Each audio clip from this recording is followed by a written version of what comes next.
රුහුණු විශ්වවිද්‍යාලයේ කුෂිකර්ම පීඨයේ පුරා දැසෙන්නේ මහා දුක් මුසු හඬක්. Tamanගේ අනාගතය ලස්සන කරගන්න හීන ගොඩක් හිතේ තියාගෙන සරසවි පියසට පිය නැගූ කෑගල්ලේ පදිංචි සුහාරි සංදීපා නම් ආදරණීය සිසුවිය මෙලොවින් සමුගෙන ගොස් තිබෙන්නේ මුළු රටම කම්පාවට පත් කරමින්.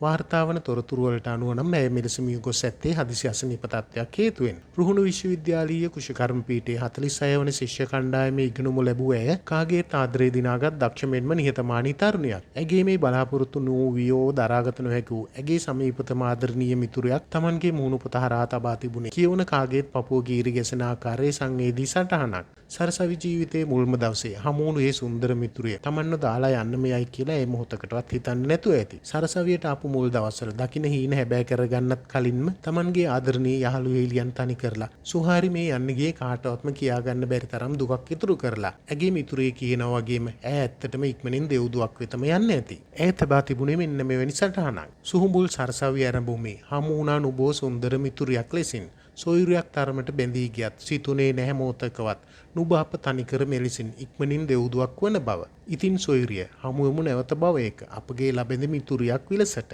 නිවන් සුව වේවා මගේ මැනිකට. එහෙම තමයි ඇය සටහන් නිමා කරලා තිබ්බේ.